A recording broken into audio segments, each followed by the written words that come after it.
Bonjour à tous, merci de nous rejoindre en direct du Sénat pour la séance des questions d'actualité au gouvernement. Une séance qui va être marquée par la réforme du collège puisque pas moins de 5 questions sur 10 cet après-midi vont être adressées à la ministre de l'Éducation nationale qui a annulé un déplacement cet après-midi pour venir répondre aux sénateurs. On va suivre cette séance en direct à partir de 15h sur notre antenne. Mais avant, notre invité, c'est Bernard Cazeneuve, le ministre de l'Intérieur. Bonjour. Merci d'être avec nous en direct sur ce plateau. En ce moment même se tient au Sénat une conférence de presse sur votre projet de loi renseignement. Le Sénat souhaite amender de façon assez significative ce projet de loi. Pas moins de 145 amendements ont été déposés. Des sénateurs qui veulent introduire des garde-fous, je dirais plutôt techniques, pour le respect de la légalité dans l'activité de renseignement. Ils veulent par exemple des sanctions pénales pour les agents qui sortent du cadre légal. J'imagine que là vous serez d'accord sur nous allons examiner point. tous ces amendements, bien sûr. Ils veulent également ramener les autorisations d'écoute de 4 mois à 2 mois. Est-ce que là vous allez être ouvert au dialogue sur ce point? Écoutez, nous n'allons pas faire le débat sur votre plateau avant qu'il ne se déroule en séance. Nous avons beaucoup travaillé avec la commission des lois du Sénat dans un esprit constructif. Pourquoi ? D'abord parce que nous souhaitons que ce texte sorte meilleur du Sénat qu'il n'y est rentré, comme nous avons souhaité qu'il sorte meilleur de l'Assemblée nationale qu'il n'y ait été rentré. C'est sur ces questions une nécessité que de laisser le débat parlementaire se déployer. Qu'est-ce que nous voulons ? Nous voulons encadrer l'activité des services de renseignement. C'est la raison pour laquelle, au lendemain de l'affaire Snowden, Jean-Marc Ayrault avait demandé à l'époque à 2 parlementaires d'élaborer un projet de loi. Et nous voulons des services de renseignement qui soient contrôlés par des structures qui fassent un contrôle réel, qu'il s'agisse de l'autorité administrative indépendante, qui verra ses pouvoirs confortés par rapport à la CNCS, qu'il s'agisse du contrôle juridictionnel considérablement renforcé, qui n'existait pas et qui désormais existe de façon puissante, exercée par le Conseil d'État, et la délégation parlementaire au renseignement, qui a un véritable pouvoir de contrôle de l'activité des services de renseignement qu'elle n'avait pas entre 2007 et 2012. Donc des contrôles accrus. 2, des techniques centrées sur la lutte contre le terrorisme pour les techniques dont on a le plus parlé, c'est-à-dire la détection sur données anonymes, le suivi en temps réel des terroristes. C'est important pour prévenir la commission d'actes terroristes.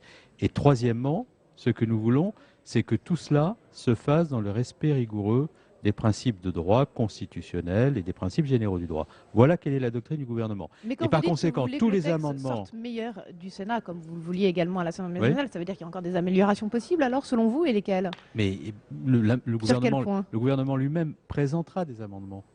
Il présentera des amendements parce que Sur quel nous point? sommes à l'écoute de ce que souhaite le Parlement et nous sommes à l'écoute aussi de ce qu'ont exprimé un certain nombre d'acteurs de la société civile.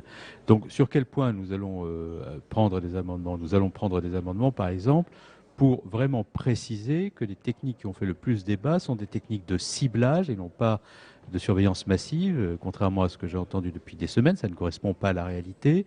Et pour donner toute garantie sur ce point, nous allons prendre des amendements qui montrent bien que les principales activités sont centrées sur la lutte antiterroriste. De manière à ce que le contrôle soit effectif, nous accepterons des amendements qui conforteront encore le contrôle de manière à donner toute garantie. Sur la durée de conservation, des amendements sont présentés, nous allons les examiner de manière à conforter constitutionnellement le texte. Ce que nous voulons, encore une fois, à travers ce texte, c'est que l'activité des services de renseignement soit encadrée, c'est une nécessité, que les moyens nouveaux qui leur sont donnés soient ciblés et que les principes généraux du droit soient respectés. C'est assez simple. Voilà à partir de quelle grille de lecture le gouvernement va se comporter par rapport aux amendements qui seront présentés. C'est vrai qu'il y a encore des inquiétudes. Bernard Cazeneuve, la CNIL par exemple, elle continue de penser que le projet de loi ne garantit pas contre un risque de surveillance d'ampleur. Et notamment, sa présidente estime qu'il n'y a aucun contrôle en aval. Tout est concentré sur l'amont. Une fois que les données finalement collectées entrent dans le système et alimentent les fichiers de renseignement, il n'y a plus assez de contrôle selon la CNIL. Qu'est-ce que vous lui répondez? J'ai rencontré à plusieurs reprises la CNIL. D'abord, la CNIL a émis un avis avant que le texte ne sorte de l'examen du Conseil d'État. C'est le premier avis qu'elle a élaboré. Ensuite, j'ai à plusieurs reprises personnellement donné des garanties à la présidente de la CNIL. J'ai même indiqué à la présidente de la CNIL ma disponibilité devant... Mais elle est toujours inquiète, elle s'exprime dans Le Monde encore de ce soir. Oui, mais à un moment donné, il faut que les inquiétudes soient fondées à ce que le texte contient. Et vous estimez que là, elles sont infondées? Et par exemple, pour ce qui concerne les contrôles sur les fichiers, puisque c'est de cela dont il s'agit, La loi ne change rien à ce qui prévalait par rapport au dispositif de 1991. Et je pense que sur ce sujet-là, il faut être à la fois dans la volonté du contrôle, et je partage tout à fait l'avis de la présidence de la CNIL, et en même temps dans la responsabilité Le Monde, je sais que vous voulez pas et dans la rigueur. réagir sur ces informations, mais Le Monde sort des informations autour d'achats curieux des douanes. Vous estimez qu'il y a une opération un peu de déstabilisation justement sur aujourd'hui les services? Mais moi, je n'ai pas lu cet article, donc vous me permettrez de ne pas le commenter.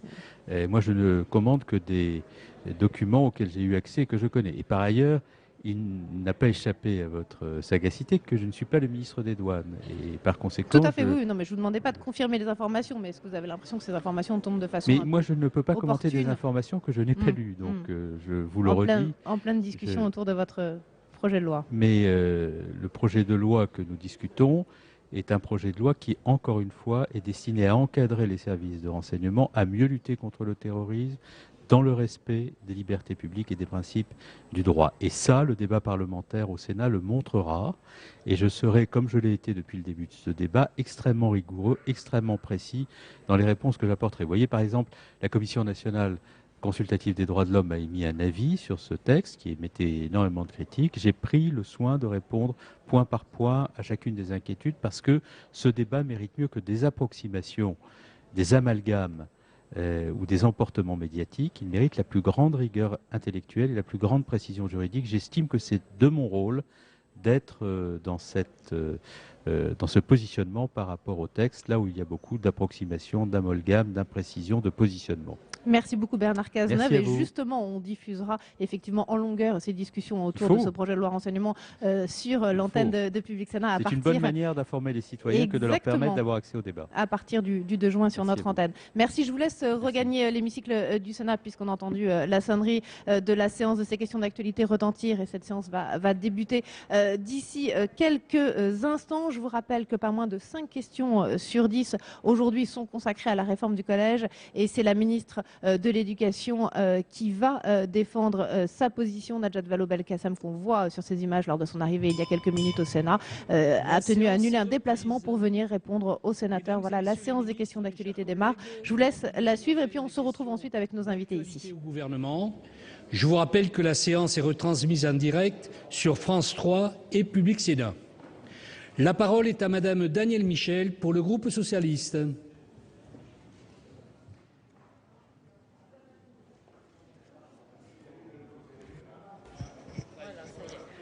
Madame la ministre, Christian Jacob réclamait mardi un débat à l'Assemblée sur la réforme du collège, dénonçant un véritable mépris du Parlement.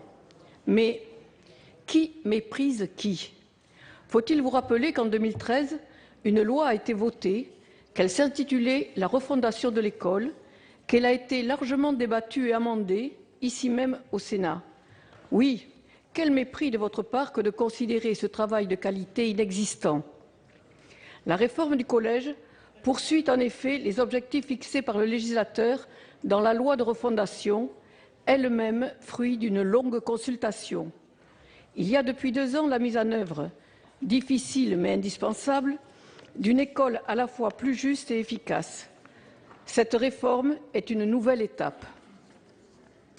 Il n'est plus un jour sans que Nicolas Sarkozy ne demande l'abrogation d'une loi ou d'un décret. Après le mariage pour tous, il annonce vouloir supprimer le collège pour tous. Quel programme! Mépris du Parlement, disiez-vous? Reconnaissant qu'en termes de suppression, vous avez acquis durant vos 10 années au pouvoir une certaine expérience. Suppression de la préscolarisation, suppression de 3 heures d'enseignement par semaine en primaire, soit l'équivalent d'une année de classe sur la scolarité d'un enfant. Une année. Suppression de 80 000 postes dans l'éducation nationale, suppression de la formation pratique des professeurs, suppression de 200 000 postes supplémentaires voulus par Nicolas Sarkozy. Et vous parlez de nivellement vers le bas, de tentative de destruction du génie français. Un peu de retenue serait la bienvenue.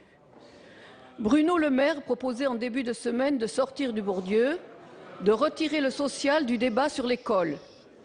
Au regard de l'aggravation des inégalités sociales, mais aussi scolaires dans notre pays. Je crois à l'inverse qu'il est urgent de s'attaquer aux mécanismes de reproduction sociale extrêmement forts en France. Ce texte y contribue en portant une idée de l'excellence autrement plus ambitieuse que celle qui a prévalu ces dernières années, le droit à l'excellence pour tous et non réservé à quelques-uns. Pourriez-vous, Madame la Ministre, rappeler les mesures annoncées en soutien à cet objectif? Merci, ma chère collègue.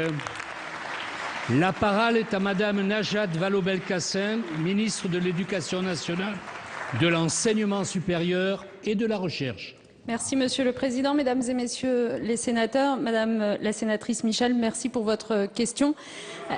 Elle m'offre l'occasion de remettre en perspective ce que fait ce gouvernement depuis maintenant 2012 en matière de redressement éducatif. Nous l'avions dit en arrivant aux responsabilités, la France a besoin de redressement dans tous les secteurs, celui de l'éducation nationale tout particulièrement. C'est vrai que nous sortions d'une période, 10 ans d'exercice des responsabilités par la précédente majorité qui avait conduit en effet étrangement aussi bien à la suppression de 80 000 postes dans l'éducation nationale qu'à la suppression de la formation initiale des enseignants, alors même que dans cette même période, le niveau des élèves n'avait cessé de se dégrader, que ce soit à l'école primaire ou que ce soit au collège.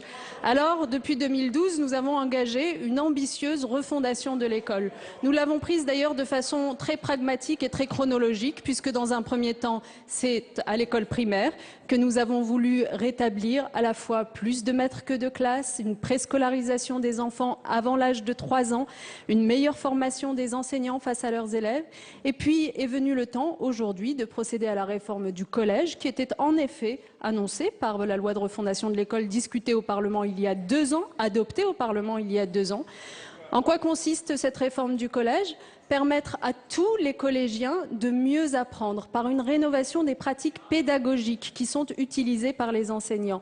Rénovation des pratiques pédagogiques qui passe d'abord par plus d'autonomie laissée aux établissements, chefs d'établissement et équipes pédagogiques pour mieux s'adapter aux besoins de leurs élèves qui ne sont pas exactement les mêmes d'un territoire à l'autre, d'un établissement à l'autre. Permettre aux équipes pédagogiques de mettre le paquet, pardonnez-moi pour l'expression, sur le français quand il y a des lacunes évidentes, sur les maths quand il y en a d'autres ailleurs, c'est une nécessité indispensable. Cette réforme du collège, elle prévoit aussi de moderniser les apprentissages pour renforcer les compétences de nos élèves.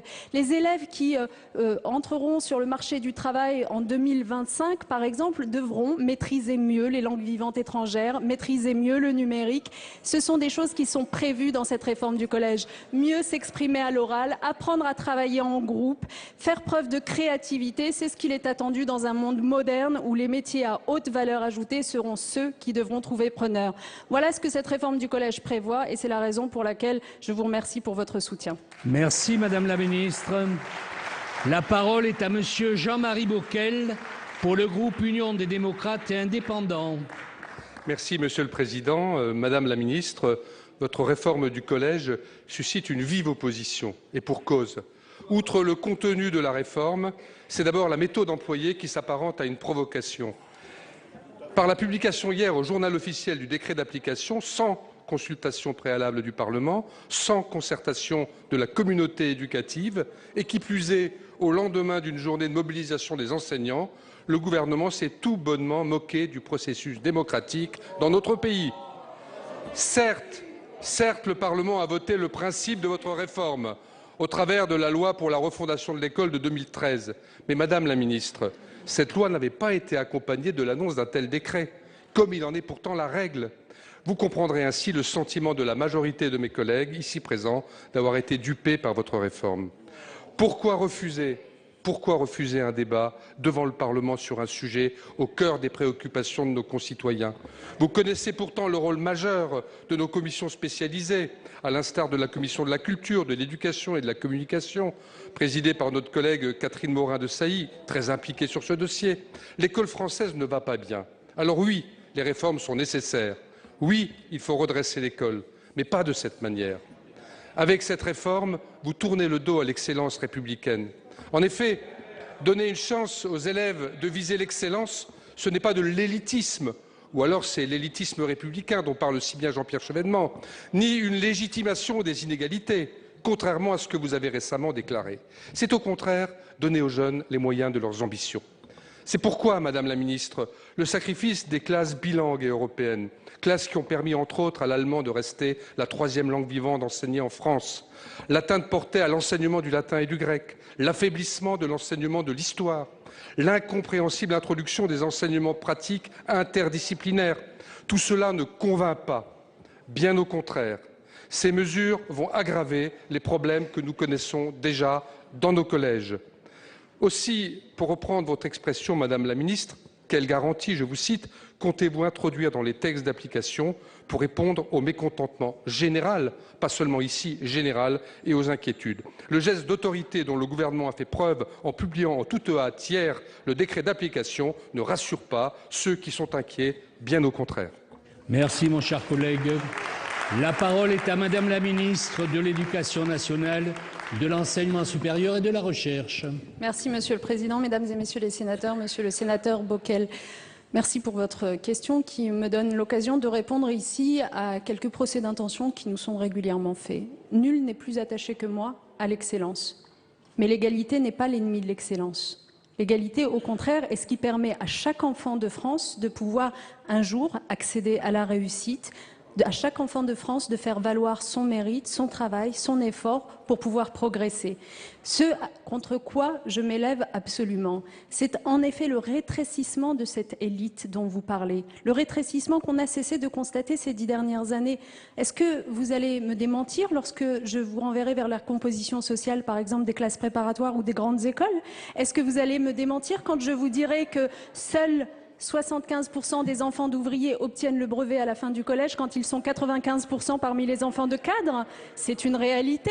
Alors il nous faut nous y attaquer. Comment est-ce qu'on s'attaque à cette réalité des inégalités et du déterminisme social qui est la marque de fabrique malheureusement de notre système éducatif français? On s'y attaque en faisant en sorte que chaque enfant jusqu'à l'âge de 16 ans soit assuré de pouvoir acquérir un bagage commun, le fameux socle commun de connaissances, de compétences et de culture. Qu'on ne laisse pas un enfant sortir du collège sans maîtriser les fondamentaux de français, de maths ou d'histoire. C'est exactement ce que prévoit cette réforme. Cette réforme, c'est la réforme d'une ambition, le collège unique, en effet, parce qu'il faut que toute une classe d'âge soit formée avec la même qualité, mais en même temps du refus de l'uniformité, de la personnalisation, de la pédagogie pour permettre à chaque enfant de faire valoir son potentiel et ses talents. Cette personnalisation, elle passe par l'accompagnement individuel que nous instaurons désormais comme une règle. Tous les collégiens en classe de 6e auront dans leur semaine 3 heures pendant lesquelles on les fera retravailler les fondamentaux, approfondir pour ceux qui sont en avance, rattraper leur retard pour ceux qui sont en difficulté. Un collège de 500 élèves, prenez un collège de 500 élèves. Aujourd'hui, il n'a que 10 heures de dotation globale pour faire du travail en petits groupes. Grâce à la réforme, en 2016, il en aura 60 heures. Ça veut dire qu'il aura plus de moyens pour faire travailler les élèves en petits groupes. Ça veut dire qu'on les met en meilleures conditions de réussite. Expliquez-moi en quoi mettre en meilleures conditions de réussite le plus grand nombre va nuire à ceux qui aujourd'hui sont dans la réussite. Au contraire, on le dit souvent, plus le niveau de l'eau s'élève et plus tous les bateaux montent, eh bien cette réforme, elle va dans l'intérêt aussi bien des élèves en difficulté que des élèves qui sont en réussite. Merci Madame la Ministre. La parole est à Monsieur Gérard Longuet pour le groupe Union pour un mouvement populaire. Oui, merci Monsieur le Président. Ma question s'adressait à Monsieur Valls, Premier ministre. Pourquoi? Parce qu'à cet instant, la question n'est pas technique, Madame le ministre. Nous avons écouté vos réponses avec intérêt et nous sommes frustrés d'un véritable débat. Tout ce que vous avez dit est intéressant, rien n'est certain et il y a de véritables erreurs. La question qui se pose aujourd'hui et que nous posons au Premier ministre, nous, le groupe UMP, c'est la question de la façon de conduire le changement dans ce pays et le respect que l'on doit apporter aux véritables partenaires de ce changement. Il se trouve, Madame le ministre, que les enfants n'appartiennent pas aux théoriciens du Conseil supérieur de pédagogie. Ils appartiennent à leur famille, ils sont sous la charge des enseignants et ils sont sous la responsabilité des chefs d'établissement. Or, à cet instant, le Premier ministre sort un décret, et vous n'avez d'ailleurs même pas signé l'arrêté, vous l'avez délégué à votre directrice, mais c'est normal, c'est l'administration. C'est un texte qui est mal né. Il est né d'abord d'un délire qui a fait rire parce qu'il était prétentieux, absconce et parfois grotesque. Je n'y reviens pas. C'est un décret ensuite qui est parfaitement proclamatoire, péremptoire. Le collège unique, nous le connaissons, c'est notre compatriote lorrain René Haby, de cette formation, qui a voulu le collège unique et il a eu du mal. Le collège unique a évolué. Le collège unique doit se diversifier parce que les problèmes français ont changé. Mais ce changement, madame, vous ne l'avez pas écrit dans la loi de 2013 et ce changement réclame un véritable débat parce que c'est bien plus qu'une affaire administrative avec des pédagogues professionnels qui, depuis 40 ans, n'ont apporté aucune solution à la dégradation de notre enseignement.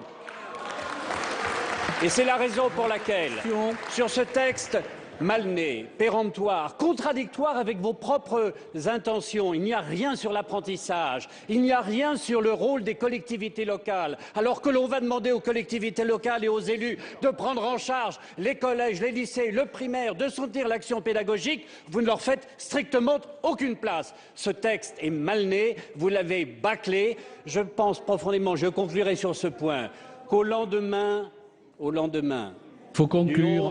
Au lendemain du 11 janvier, nous pouvions attendre que, comme nous l'avons fait sur le terrain de la défense, le gouvernement, sur le terrain de l'enseignement, élève le débat et fasse confiance à toute la représentation nationale. Quelles sont vos intentions en la matière ? La réponse est à Madame la ministre de l'Éducation nationale, de l'Enseignement supérieur et de la Recherche. Vous avez la parole, Madame la ministre. Merci, Monsieur le Président, Mesdames et Messieurs les sénateurs. Monsieur le sénateur Longuet, je vais commencer à nouveau par bien dissocier deux sujets qui sont différents. La réforme du collège d'un côté, qui porte sur l'organisation du collège et les pratiques pédagogiques, et la réforme des programmes de l'autre, qui a été, vous le savez, par la loi, confiée d'abord à une instance indépendante qui s'appelle le Conseil supérieur des programmes, pour qu'il puisse présenter des projets de programmes qui sont aujourd'hui en consultation auprès des 800 000 enseignants qui auront à les appliquer. Cette consultation dure 1 mois. Évidemment qu'elle amènera à retravailler la formulation des programmes, c'est son objet, et je serai amenée à valider définitivement ces programmes au mois de septembre prochain. Donc je vous propose de laisser ce sujet de côté, tout en précisant, cela étant, que ces programmes ont vocation, et c'est le cahier des charges qui a été le mien, à être plus lisibles, plus progressifs, plus cohérents dans la scolarité pour faire, là encore, mieux réussir les élèves et leur faire acquérir absolument les fondamentaux dont ils ont besoin pour se projeter dans la vie. Mais je reviens à la réforme du collège. Vous nous parlez de la méthode, mais monsieur le sénateur, la meilleure méthode qui soit pour préparer un texte, vous en conviendrez, c'est bien d'en discuter au Parlement. Ce fut le cas de la loi de refondation, dont je vous rappelle que les débats ont duré très exactement 5 mois entre l'Assemblée nationale et le Sénat. Je ne sais pas si vous y avez assisté, mais dans cette loi de refondation, il était prévu que le collège soit réformé pour y introduire plus d'autonomie, je l'ai dit tout à l'heure, de l'interdisciplinarité pour que les élèves apprennent autrement et s'approprient les savoirs qui leur sont transmis, et puis l'accompagnement personnalisé que j'évoquais à l'instant. Alors vous nous dites que dans ce nouveau collège, on ne trouve plus trace de notre attachement au développement des relations entre les établissements scolaires, les collectivités locales ou le monde professionnel. C'est faux. C'est faux. Et si vous aviez pris le temps, mais je vous y invite, de regarder précisément les textes, vous verriez que, par exemple, dans les fameux enseignements pratiques interdisciplinaires que nous créons, il y en est un qui est consacré au monde professionnel. Quelle est sa vocation? Précisément apprendre aux collégiens assez tôt à s'orienter pour trouver sa voie et permettre aux établissements scolaires, grâce à l'autonomie qu'on leur laisse, de nouer des partenariats avec les entreprises qui les entourent, avec leur environnement, de façon adaptée pour ouvrir les horizons des élèves. Donc, vous voyez bien, que ce soit sur la question, je l'évoquais tout à l'heure, du numérique, de l'éducation artistique et culturelle ou encore de la découverte du monde professionnel, le nouveau collège est au contraire un collège ouvert sur son monde et qui multiplie les chances de réussite des élèves. Madame la ministre. Merci. La parole est à Monsieur Jean-Claude Requier pour le groupe de Rassemblement démocratique et social européen. Merci, Monsieur le Président. Ma question ne s'adressera pas à Madame la ministre de l'Éducation nationale, qui aura ainsi un peu de répit, mais à Monsieur le ministre de l'Intérieur. Monsieur le ministre de l'Intérieur, la Méditerranée est actuellement le théâtre d'une tragédie humaine comme elle a rarement connue dans sa longue histoire. On estime à 1700 le nombre de migrants qui ont perdu la vie depuis le début de cette année en essayant d'atteindre les côtes européennes. Tout le monde est unanime pour dire qu'il faut agir et que la réponse ne peut être qu'européenne, c'est-à-dire coordonnée par tous les pays de l'Union, car ce n'est pas seulement le problème de l'Italie, de l'Espagne et de la Grèce. La semaine dernière, la Commission européenne a proposé un plan d'action pour l'immigration et l'asile, dont la mesure essentielle n'est pas passée inaperçue, puisqu'il s'agit d'instaurer des quotas par pays d'accueil. Mais quelle est donc cette Europe qui répond à des drames humains par des quotas? Est-ce un génial technocrate qui a eu l'idée d'inventer des quotas d'immigrés comme un autre, avant lui, mieux inspiré il est vrai, avait inventé des quotas laitiers? Pour la Commission, la répartition entre les pays de l'Union pourrait se faire en fonction de leur richesse, de leur population, de leur taux de chômage et du nombre de personnes déjà accueillies. Bien évidemment, les migrants dits économiques ne sont pas concernés puisqu'il s'agit d'une immigration irrégulière et qu'en la matière, la règle doit demeurer la reconduite. Reste donc le droit d'asile sur lequel le Sénat a travaillé ces derniers jours et qui est accordé sur le fondement de critères. Ou bien on répond à ces critères et on bénéficie du statut de réfugié, ou bien on doit quitter le territoire. On voit donc mal comment on pourrait prévoir des quotas. Le président de la République a fait savoir que la France était opposée par principe à toute idée de quotas en matière d'immigration. S'il ne nous est pas possible d'accepter une répartition contraignante des rescapés de la Méditerranée, le gouvernement s'est dit toutefois, je le cite, pleinement favorable à ce que ces personnes ayant un besoin manifeste de protection puissent être, de manière temporaire et selon des paramètres à discuter, réparties plus équitablement entre les États membres. Alors, Monsieur le ministre, ma question est simple. Pouvez-vous éclairer le Sénat sur cette notion de répartition solidaire et équitable? Merci, mon cher collègue. La parole est à Monsieur Bernard Cazeneuve, ministre de l'Intérieur. Monsieur le sénateur, vous appelez à la précision sur ce sujet qui, effectivement, nécessite la plus grande rigueur dans son approche, car il s'agit d'un sujet grave qui ne peut trouver une réponse qu'à travers une action forte de l'Union européenne et une mobilisation forte des États de l'Union. De quoi s'agit-il? Il y a d'abord des drames humains en Méditerranée qui résultent du fait que des filières de la traite des êtres humains se sont organisées pour mettre des migrants de plus en plus vulnérables, de plus en plus nombreux, sur des embarcations de plus en plus frêles, les condamnant à la mort certaine. Ces filières de la traite des êtres humains doivent être démantelées et ceux qui les organisent sévèrement punis par la justice. Donc la première chose que nous avons à faire, c'est d'organiser un certain nombre d'actions permettant cela. Comment le faire? D'abord avec les pays de provenance, parce que 70% de ceux qui arrivent à Lampedusa transitent par la bande sahélienne et relèvent de l'immigration économique irrégulière. Nous devons aider ces pays à contrôler leurs frontières. C'est ce que j'ai proposé à l'occasion de la réunion des ministres de l'Intérieur du G5 Sahel, en proposant des coopérations entre nos services et les leurs pour assurer ce contrôle. Deuxièmement, nous devons faire travailler nos services de justice et de police ensemble pour procéder au démantèlement de ces filières. Nous le faisons en France, en lien avec les services britanniques. L'an dernier, c'est 236 filières supplémentaires de l'immigration irrégulière qui ont été démantelées, dont 30% de plus à Calais. Deuxièmement, nous devons sauver des vies. L'opération Frontex, qui se substitue à l'opération Mare Nostrum, est une opération de contrôle des frontières extérieures de l'Union européenne. Elle doit pouvoir sauver des vies dans le respect du droit de la mer. Troisièmement, il y a deux catégories de migrants. Il y a les migrants qui relèvent de l'asile en Europe. Ceux qui ont vocation à avoir le statut de réfugié en Europe, c'est-à-dire l'asile, doivent être accueillis sur la base de critères et répartis équitablement entre les pays de l'Union européenne. La notion de quota pour les réfugiés n'a pas de sens. Elle signifierait qu'au-delà d'un plafond, l'Europe refuse d'accueillir ceux qui ont vocation à être accueillis en son sein. Ce serait le contraire de la tradition républicaine et de la vocation de l'Union européenne au regard de ce que sont ses valeurs. Et par ailleurs, ce concept de quota n'a pas de sens pour les migrants qui relèvent de l'immigration irrégulière parce que eux n'ont pas vocation à être accueillis en Europe, ils ont vocation à être reconduits à la frontière et à faire l'objet de politiques de maintien dans leur pays et de co-développement associant les pays de la bande sahélo-saharienne. Voilà quelle est la politique Merci, de la France. Monsieur le Elle est ministre. claire et elle a inspiré la politique de l'Union. Merci. La parole est à Madame Aline Archimbaud pour le groupe écologiste. Monsieur le Président, ma question s'adresse à Monsieur le Premier ministre. Monsieur le Premier ministre, le drame de l'amiante aura fait, selon la Direction générale de la santé, qui s'appuie sur les travaux de l'Institut national de veille sanitaire, au moins 100 000 morts d'ici 2050. Je vous adresse cette question, qui est une question de santé publique de la plus grande gravité, mais qui concerne également la plupart des ministères du gouvernement. Comme vous le savez, la Commission des affaires sociales a créé en février 2013 au Sénat un comité de suivi qui a travaillé sur cette question de l'amiante, du désamiantage, et qui vous a rendu, en juillet 2014, il y a presque un an, ses conclusions. Les propositions faites par le comité ont été complètement consensuelles parmi les groupes politiques au Sénat.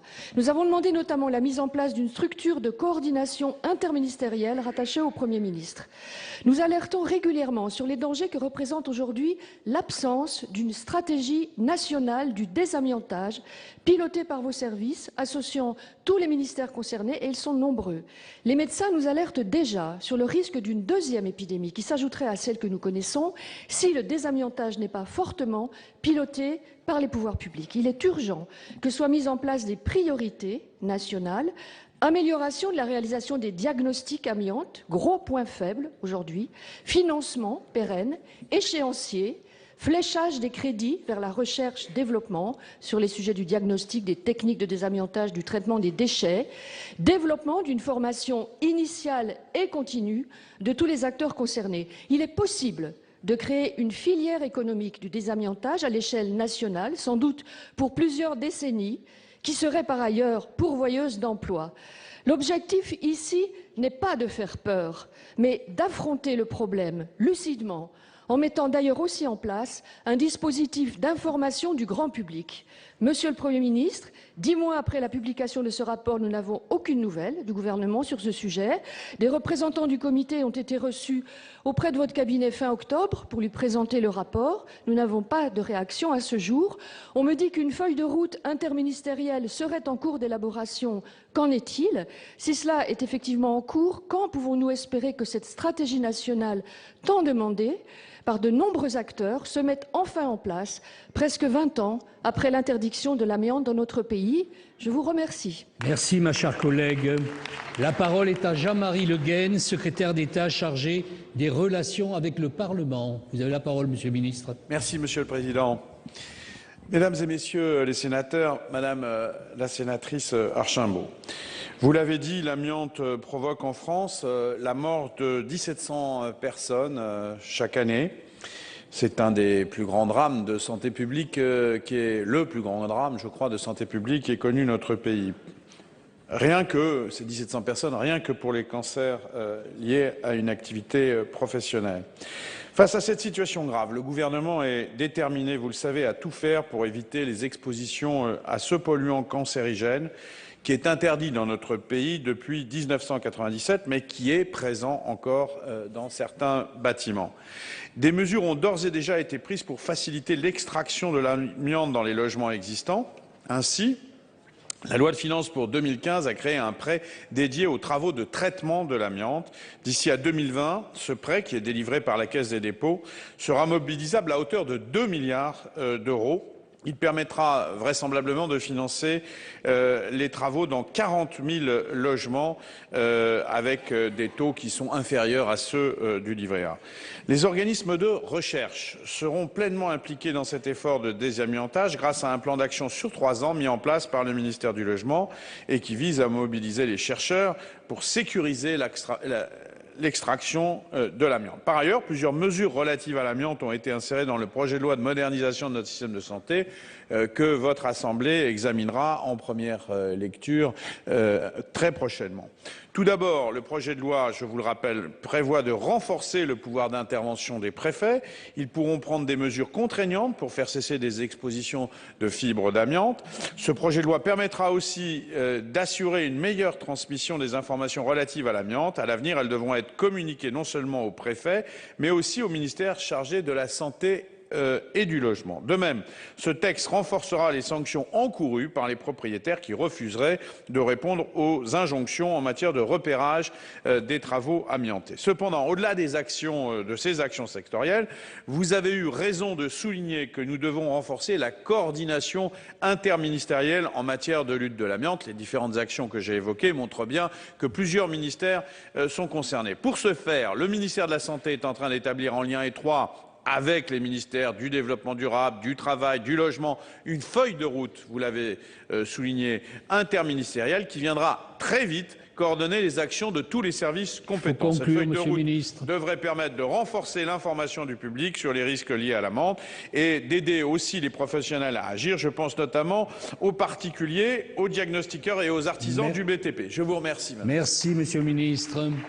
La parole est à Madame Brigitte Gonthier-Maurin pour le groupe communiste, républicain et citoyen. Merci, Monsieur le Président. Madame la Ministre, le jour même de la grève des enseignants contre la réforme des collèges, vous en avez signé le décret. C'est un passage en force choquant. Oui, il faut une réforme du collège. Mais si son objectif est de favoriser la réussite de tous les élèves, de s'attaquer au mécanisme de l'échec scolaire pour faire refluer les inégalités, cela ne pourra pas se faire sans l'engagement et l'adhésion de la communauté éducative. Et cette réforme devrait porter une rupture forte avec les politiques menées précédemment par la droite. Droite qui, fort opportunément, prétend aujourd'hui défendre l'école de la République, école qu'elle a saccagée de la suppression de milliers de postes à la formation des enseignants. Mais la réforme du gouvernement appelle aussi la critique. L'oratrice, mes chers collègues, respectez l'oratrice. Mais la réforme du gouvernement appelle bien la critique, car elle repose tout de même sur une diminution globale des temps d'enseignement commun obligatoires au collège. Vous revendiquez de mieux préparer tous les collégiens à entrer dans le monde de demain. Mais ce monde, caractérisé par des savoirs toujours plus complexes, nécessite une élévation du niveau des connaissances pour tous et donc plus d'écoles. Vous rétorquez aide personnalisée, pratique et interdisciplinarité. Pourquoi pas? Mais cette interdisciplinarité ne doit pas se substituer à de forts acquis disciplinaires pour tous, mais s'appuyer sur eux. Et avec quels outils pour les enseignants? Le chantier de la formation continue est toujours en déshérence, sans moyens conséquents. Quant à la formation initiale, alors que l'interdisciplinarité est présentée comme révolutionnant le collège, la loi de refondation ne l'a même pas inscrite dans la mission des SP. Quant à l'autonomie, c'est avant tout celle des établissements et non des enseignements qui est renforcée, dans un contexte de baisse des dotations globales horaires et donc de mise en concurrence. La crainte des enseignants quant à un renforcement des inégalités est donc légitime, parce que tous les élèves ne rentrent pas au même rythme dans les apprentissages. Quand allez-vous accepter, Madame la Ministre, d'envisager un allongement de la scolarité obligatoire et de véritables prérecrutements, outils essentiels de transformation de l'école permettant sa véritable démocratisation? La réponse est à Madame la Ministre de l'Éducation nationale, de l'Enseignement supérieur et de la Recherche. Vous avez la parole, Madame la Ministre. Oui, merci Monsieur le Président, Mesdames et Messieurs les sénateurs, Madame la sénatrice Gonthier-Maurin, je vous sais attachée autant que moi à la réussite scolaire de tous les enfants en France, donc je veux commencer par vous dire que je ne confonds pas les oppositions à cette réforme du collège. Je ne confonds pas ce qui relève de ce côté souvent de la justification des inégalités scolaires pour mieux permettre de dégager une élite et ce qui relève, comme vous venez de le faire, d'un certain nombre d'interrogations sur les modalités pratiques de la mise en œuvre de notre réforme. C'est pourquoi je veux vous répondre très clairement sur la question des disciplines d'abord. Oui, bien sûr, au collège, nous avons besoin d'avoir des professeurs avec des compétences professionnelles disciplinaires qui soient capables de renforcer chaque matière auprès des élèves. C'est la raison pour laquelle, dans la réforme du collège, nous ne portons nullement atteinte aux disciplines. Elles ne voient pas leur temps horaire baisser.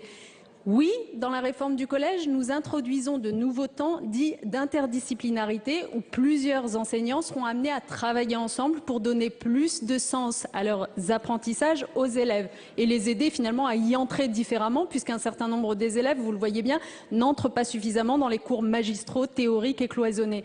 Mais ces temps d'interdisciplinarité, ils seront bel et bien assurés par les enseignants des différentes disciplines. Chaque discipline y contribuera. Le professeur d'histoire géo, le professeur de français, le professeur de mathématiques sera amené à prendre en charge aussi bien ces temps d'interdisciplinarité que l'accompagnement personnalisé. C'est la raison pour laquelle je répète ici que nul n'a à perdre parmi les enseignants à cette réforme du collège et qu'au contraire, chacune de ces matières sera tout simplement mieux appropriée, mieux intériorisée par les élèves et c'est bien l'objectif de cette réforme que les élèves ne sortent pas du collège sans avoir compris le sens de ce qu'ils y apprennent. Ensuite, vous m'avez posé la question de l'accompagnement des enseignants pour qu'ils puissent garantir la bonne mise en œuvre de cette réforme. Oui, nous avons besoin de formation continue, indéniablement. Et c'est la raison pour laquelle il fallait que ce décret soit publié. Pourquoi? Parce qu'il fallait dire une fois pour toutes que la réforme se fera pour pouvoir ensuite discuter avec les organisations syndicales des modalités d'application de cette réforme, notamment pour ce qui est de l'accompagnement des établissements et des équipes en formation continue qui va pouvoir commencer très prochainement pour les cadres de l'éducation nationale, pour les chefs d'établissement, puis à l'automne prochain pour tous les enseignants du collège, afin qu'ils puissent mettre en œuvre cette réforme dans les meilleures conditions possibles. Merci Madame la Ministre. La parole est à Monsieur Jean-Yves Roux pour le groupe socialiste. Monsieur le Ministre, Monsieur le Président, mes chers collègues, la France présidera le 30 novembre au 11 décembre prochain la 21e conférence des Nations Unies sur les changements climatiques. Cette échéance est cruciale.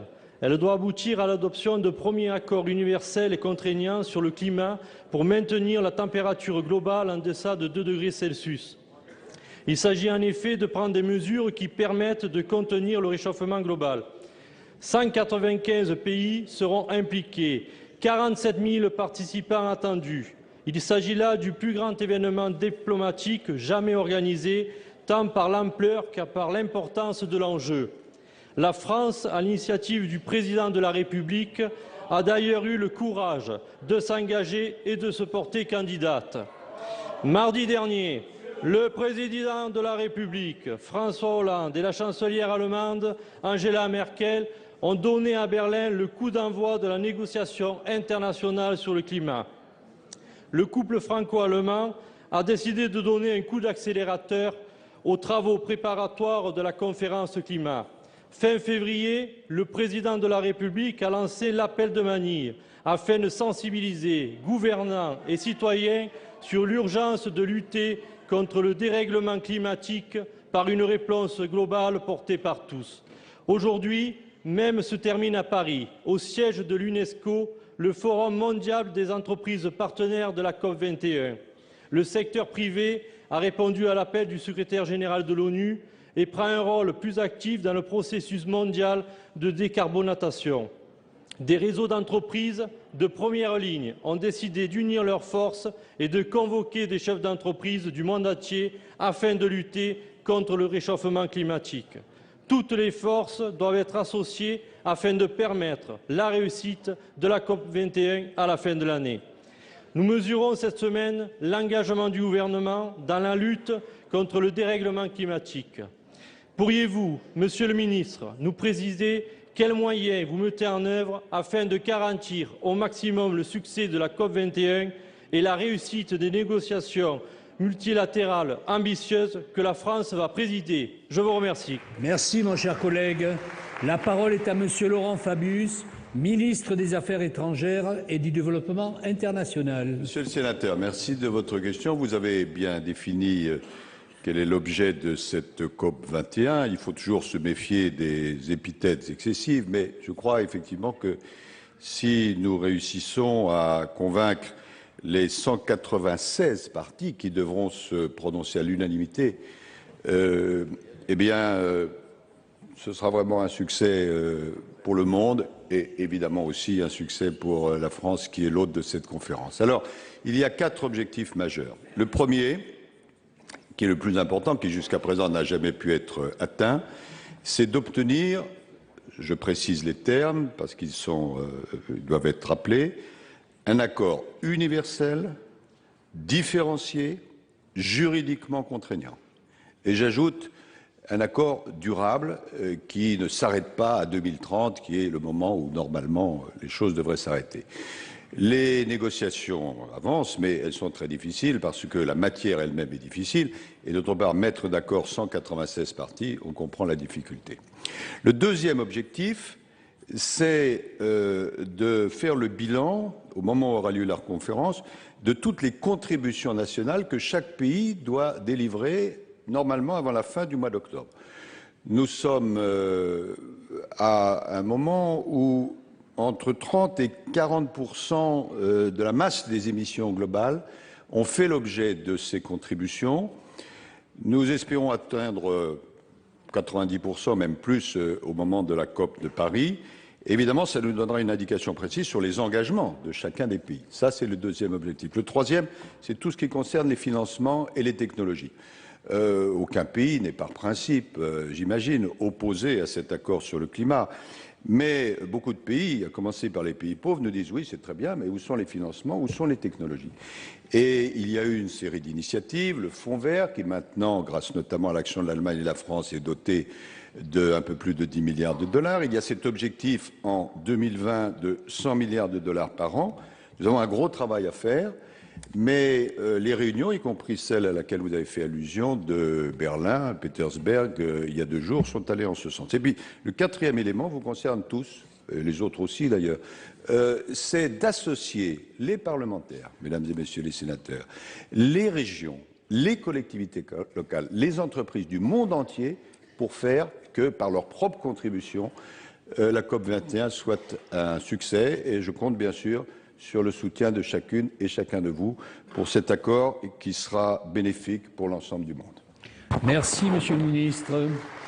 La parole est à Madame Colette Mélot pour le groupe Union pour un mouvement populaire. Monsieur le Président, Mesdames et Messieurs les ministres, mes chers collègues, ma question s'adresse à Madame Najat Vallaud-Belkacem, ministre de l'Éducation nationale, de l'Enseignement supérieur et de la Recherche. Madame la ministre, des syndicats d'enseignants dits réformistes qui dénoncent une provocation du gouvernement lorsqu'ils apprennent via la presse que le décret portant sur la réforme très contestée du collège a paru hier au journal officiel, alors que de nombreux enseignants ont manifesté contre le jour précédent. Ce n'est pas banal, vous voudrez bien l'admettre. Malgré le grand émoi suscité chez les enseignants, malgré la pétition de 234 parlementaires de la droite et du centre, malgré les propos très sévères d'intellectuels de tous bords, intellectuels de grande renommée et non pseudo-intellectuels, comme vous souhaitez les appeler, vous refusez tout dialogue. Vouloir afficher l'idéal politique de la réduction des inégalités est en soi fort estimable, mais lorsqu'il est au détriment de la qualité de l'instruction, c'est inacceptable. Or, c'est bien l'objectif que vous poursuivez, le nivellement par le bas. Et en cela, vous faites une terrible erreur d'analyse. Les parents des enfants des classes populaires n'attendent pas de vous que vous sabordiez l'élitisme. Ils attendent de vous que vous donniez à leurs enfants les moyens de l'atteindre. D'abord par un enseignement rénové de la lecture qui permette à chaque élève de savoir lire comme nous lisons, vous et moi. Mais vous faites le choix de diminuer le nombre d'heures d'enseignement de français. Vous supprimez le latin et le grec, les classes bilingues, les sections européennes. Vous proposez dès la 5e une 2e langue vivante et vous diminuez l'horaire global de l'enseignement des langues, ce qui, de ce fait, sera inefficace. Est-ce comme cela que vous allez restaurer l'égalité scolaire? Les heures d'accompagnement personnalisées seront prises sur le temps d'enseignement et ne correspondent en aucun cas au suivi individuel des élèves en difficulté. Est-ce comme cela que vous permettez à chacun de progresser en s'adaptant à son niveau? Votre credo de la réduction des inégalités est une vaste hypocrisie. Vous êtes en train d'abandonner les enfants des classes populaires et de dénaturer profondément notre système éducatif, notamment dans les zones urbaines sensibles. Allez-vous enfin, Madame la Ministre, écouter, mais surtout entendre et comprendre ceux qui, d'où qu'ils viennent, pensent un véritable avenir pour notre jeunesse et notre pays. Allez-vous surseoir à cette réforme du collège et des programmes, ouvrir un vrai dialogue et une véritable concertation qui serait la marque d'une recherche sincère d'un collège qui vise l'excellence pour le plus grand nombre? Merci, ma chère collègue. La parole est à Madame la ministre de l'Éducation nationale, de l'Enseignement supérieur et de la Recherche. Merci, Monsieur le Président, Mesdames et Messieurs les sénateurs. Madame la sénatrice Mélot, ça fait plusieurs semaines qu'on entend parler de nivellement par le bas. Donc je vais à mon tour vous donner une définition de ce qu'est le nivellement par le bas. Le nivellement par le bas, c'est quand des familles craignent de mettre leur enfant dans un collège parce qu'elles savent que les difficultés scolaires de quelques enfants dans ce collège sont si mal prises en charge et si mal traitées que leur enfant risque d'être tiré vers le bas. Le nivellement par le bas, c'est quand pendant 10 ans, on assiste sans rien faire, les bras ballants, à la dégradation du niveau de tous les élèves, les plus mauvais comme les meilleurs. Et que même on l'aggrave en supprimant des postes d'enseignants, en supprimant la formation des enseignants, qui est quand même a priori la meilleure garantie de bien transmettre le savoir aux élèves. Le nivellement par le bas, c'est quand les inégalités sociales et le déterminisme social dans notre école est si intériorisé que vous avez en effet des enfants de familles populaires qui intériorisent totalement le fait que la réussite, c'est pas fait pour eux et qui s'autocensurent en effet dans leur parcours scolaire et dans leurs choix et dans leurs perspectives. Voilà ce qu'est le nivellement par le bas. Est-ce que ce nivellement par le bas est acceptable? Non. Et c'est pour cela que nous réformons le collège. Nous le réformons pour tirer tout le monde vers le haut. Comment on tire tout le monde vers le haut? En renforçant l'acquisition des fondamentaux par les enfants. Cela vaudra pour ceux qui sont en difficulté comme pour les meilleurs. En faisant en sorte que ce qui doit être acquis par les enfants à la sortie du collège, les connaissances, les compétences et la culture soient non seulement d'un niveau élevé, mais de même niveau pour tous les collégiens, quel que soit le territoire où ils vivent.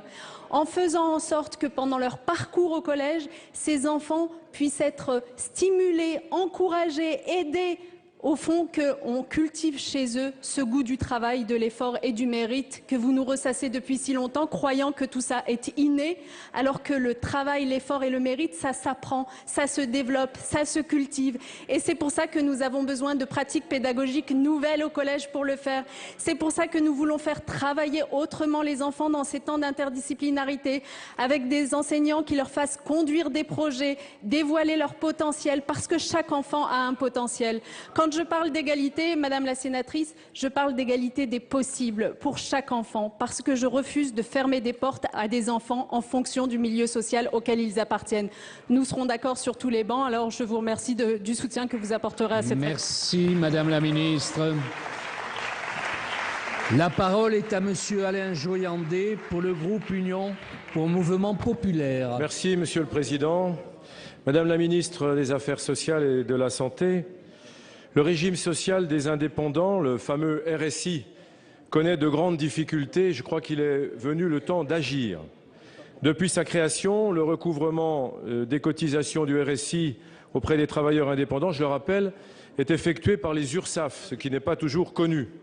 Ce système particulièrement complexe s'est traduit par de graves défaillances techniques qui ont affecté un grand nombre de cotisants.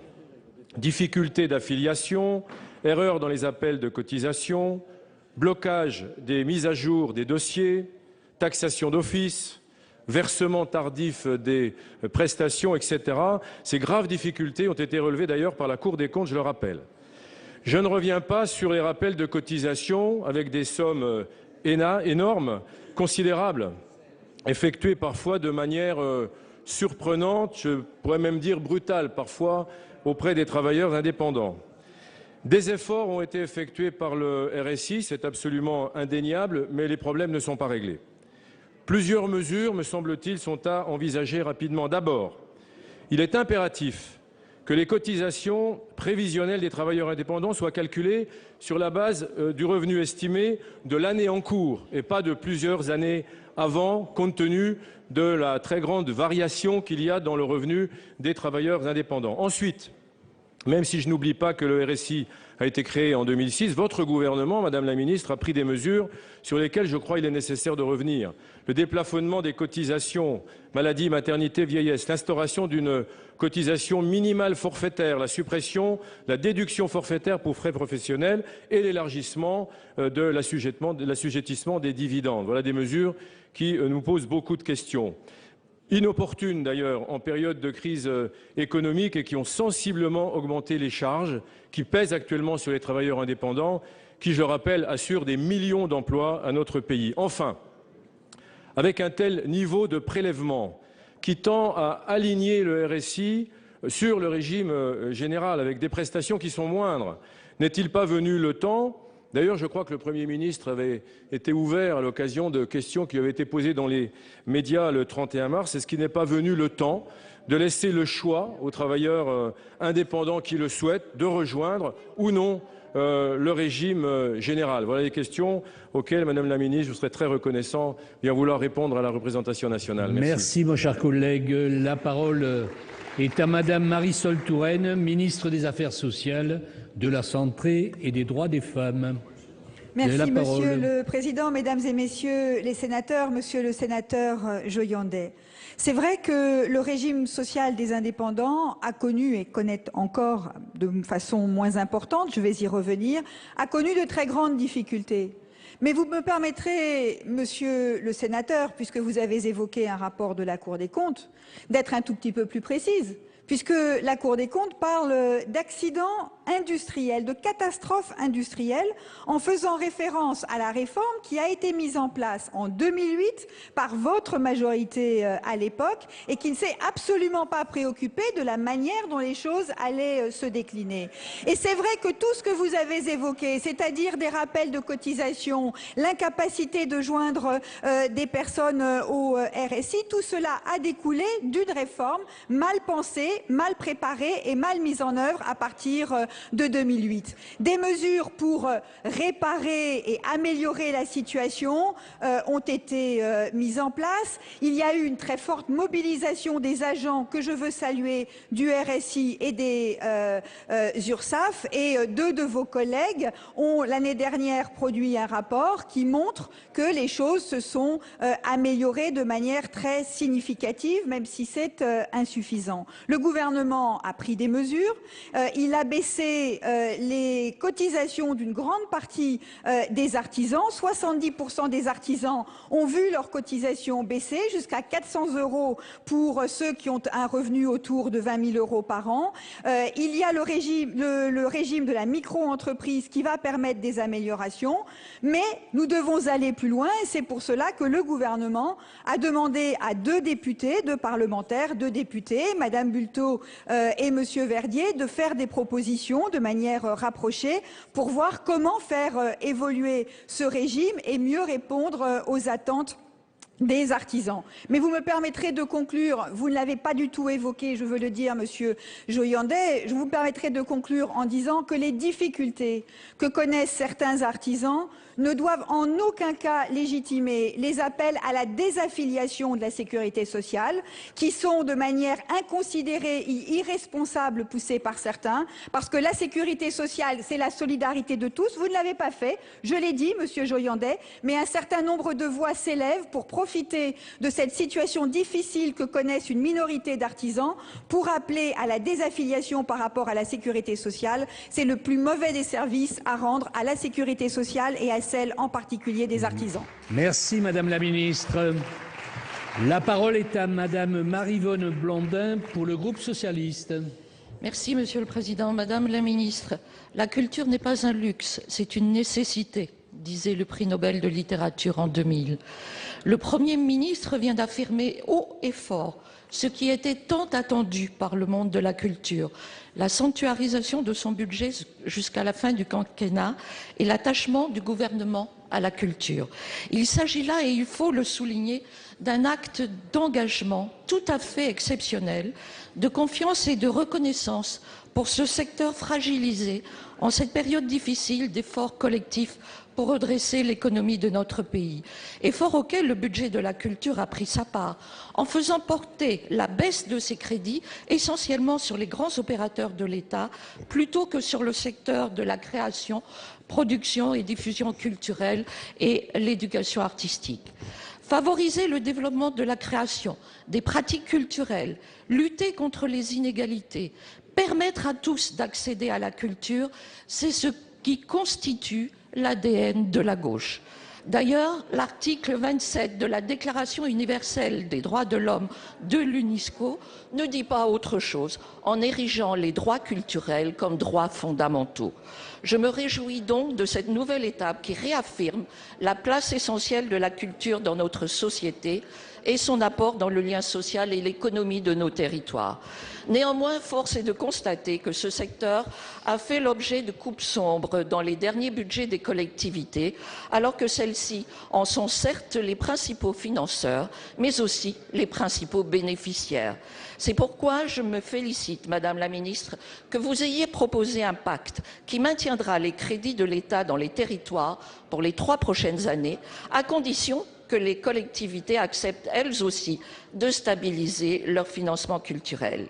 Hier, à Matignon, plus d'une trentaine d'élus, de droite comme de gauche, qui tous croient en la culture, ont signé des pactes culturels. Ma question, Madame la Ministre, quels sont les moyens que vous allez mettre en œuvre, d'une part, pour permettre la généralisation et pérennisation de ces politiques culturelles conjointes État-collectivité, et d'autre part, pour assurer une progression durable des moyens de votre ministère. Je vous remercie. Merci, ma chère collègue. La parole est à Madame Fleur Pellerin, ministre de la Culture et de la Communication. Merci, Monsieur le Président. Madame la sénatrice Blondin, vous l'avez dit, des choix courageux ont été faits en 2012 pour redresser nos comptes publics. La culture y a pris une part importante, mais jamais les marqueurs auxquels nous sommes attachés n'ont été abîmés. La création, la diffusion culturelle, l'éducation artistique et culturelle ont été protégés dans tous les budgets depuis 2012. Pour autant, est-ce suffisant ? Bien sûr que non. Et je comprends que le monde de la culture soit impatient et en manifeste les signes. Madame la sénatrice, nous ouvrons actuellement une page nouvelle de ce quinquennat en matière culturelle. Et ce n'est pas qu'une question budgétaire. Et d'ailleurs, je rappelle qu'un budget, ce n'est jamais qu'un moyen au service d'un projet. Et qu'un arbitrage budgétaire, c'est une décision sur la base d'un projet. C'est une offensive culturelle globale que je souhaite ouvrir désormais. Offensive culturelle quand je signe à travers toute la France des pactes culturels qui engagent, vous l'avez dit, l'État pour 3 ans aux côtés des villes et des agglomérations qui font le choix de préserver le budget de la culture. Hier, 35 villes ont signé un pacte avec l'État en présence du Premier ministre Manuel Valls et avant l'été, une 60aine auront répondu à cet appel. Cette démarche partenariale, il faut l'amplifier, il faut l'approfondir compte tenu de la réforme territoriale en cours.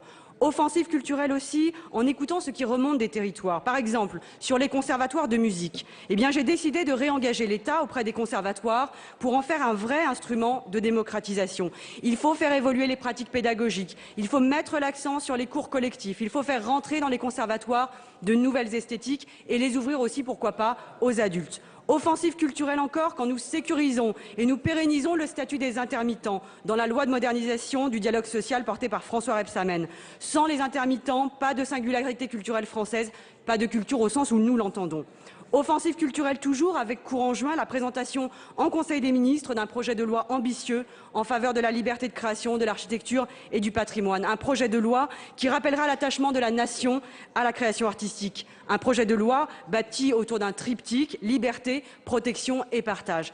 Madame la sénatrice, vous citiez Gao Xinjiang en ouverture de votre question. C'est vrai, la culture n'est pas un luxe, c'est une nécessité. Et les budgets de la culture seront en hausse en 2016 comme en 2017. Ils soutiendront cette offensive culturelle à laquelle je vous invite à participer. Merci Madame la Ministre. Nous en avons fini avec les questions d'actualité au gouvernement. Je vais suspendre la séance. Elle sera reprise à 16h15 pour la discussion de la proposition de loi tendant à modifier le régime applicable à Paris en matière de pouvoir de police. La séance est suspendue. Voilà donc pour cette séance des questions d'actualité au gouvernement marquée par 5 questions sur 10 sur la réforme du collège. Je vous retrouve tout de suite pour refaire ensemble la séance avec nos invités.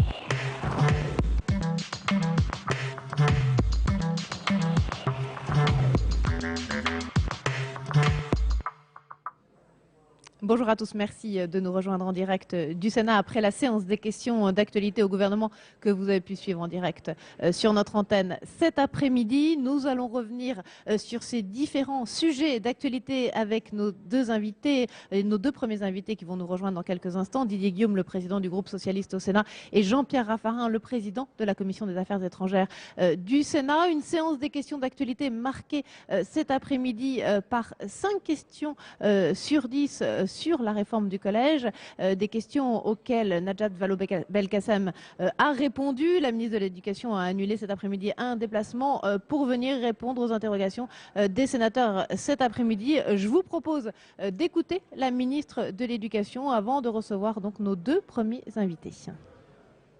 Un collège de 500 élèves, prenez un collège de 500 élèves. Aujourd'hui, il n'a que 10 heures de dotation globale pour faire du travail en petits groupes. Grâce à la réforme, en 2016, il en aura 60 heures. Ça veut dire qu'il aura plus de moyens pour faire travailler les élèves en petits groupes. Ça veut dire qu'on les met en meilleures conditions de réussite. Expliquez-moi en quoi mettre en meilleures conditions de réussite le plus grand nombre va nuire à ceux qui aujourd'hui sont dans la réussite. Au contraire, on le dit souvent, plus le niveau de l'eau s'élève et plus tous les bateaux montent, eh bien cette réforme, elle va dans l'intérêt aussi bien des élèves en difficulté que des élèves qui sont en réussite. Voilà, Najat Vallaud-Belkacem, tout à l'heure dans l'hémicycle du Sénat, elle répondait à une des nombreuses questions autour de la réforme du collège. On va y revenir dans quelques instants avec nos deux invités. D'abord, Jean-Pierre Raffarin, le président de la commission des affaires étrangères du Sénat, qui s'installe sur ce plateau. Bonjour, merci d'être avec nous en direct. En attendant, Didier Guillaume, le président du groupe socialiste, qui va vous rejoindre sur ce plateau. Peut-être une question sur la cité antique de Palmyre, qui est tombée aux mains de l'État islamique. Quelle est d'abord votre réaction, Jean-Pierre Raffarin? C'est une grande tristesse, c'est une grande inquiétude et j'approuve tout à fait l'initiative que vient de prendre la secrétaire générale de l'UNESCO pour mobiliser les forces internationales pour qu'on résiste à cette situation très préoccupante. Est-ce que ça ne montre pas quand même les limites de l'intervention américaine et occidentale autour de la Syrie et autour de l'État islamique? Est-ce qu'il faut revoir la stratégie? Je pense que la question est posée. Il est difficile aujourd'hui d'être dans la position qui était celle du gouvernement français quand on nous disait ni Daesh ni Bachar. Aujourd'hui, il est clair que Daesh est un adversaire majeur sur ce sujet et on ne peut pas laisser détruire la Palmyre. Jean-Pierre Raffarin, il y a eu tout à l'heure au Sénat une conférence de presse autour du projet de loi renseignement qui va être débattu ici au Sénat à partir du 2 juin. Je ne sais pas si vous avez eu le temps de lire Le Monde de ce soir, mais Le Monde dévoile l'acquisition d'IMSI, Catcher, je ne sais pas si je prononce bien parce que je ne suis pas très spécialiste de la question, ce sont des dispositifs d'écoute illégaux qui auraient été achetés par les services de douane en France. Est-ce que d'une part, en tant que président de la Commission des affaires étrangères, vous souhaitez lancer une enquête sur ces achats? Non, écoutez, l'IMSI Catcher, c'est une technique que le projet de loi autorise sous certaines circonstances avec des contrôles. Donc il ne s'agit pas de choses qui soient à rejeter dans son ensemble. Ces achats sont bien antérieurs à l'actuel projet de loi qui est discuté par le Parlement. C'est tout l'intérêt de ce projet de loi aujourd'hui, c'est de pouvoir légaliser un certain nombre de techniques qui pouvaient être, dans ces situations majeures et d'urgence, utilisées. Ce projet de loi a été amélioré par le Sénat. Nous avons renforcé, et nous renforcerons encore en séance plénière, mais ce matin en commission des lois, en commission des affaires étrangères, nous avons développé des propositions pour protéger l'aspect liberté. Mais de ce point de vue-là, l'IMSI Catcher, vous savez, c'est d'avoir les données de connexion, non pas le contenu des conversations, mais là où un terroriste est à un moment isolé, on peut savoir avec qui il est en contact. Donc ce sont des mesures très utiles dans la lutte contre le terrorisme. Vous avez l'impression que le texte tel qu'il va être amendé par le Sénat, il y a 145 amendements qui ont été déposés, va garantir contre un risque d'écoute, de surveillance, d'ampleur? Il y a encore des inquiétudes dans le pays. Il y a des inquiétudes, mais voilà, on va voter ce texte qui prouve bien qu'on est objectif, nous, dans l'opposition. Et quand on dit que la réforme du collège est mauvaise et le texte de renseignement est bon,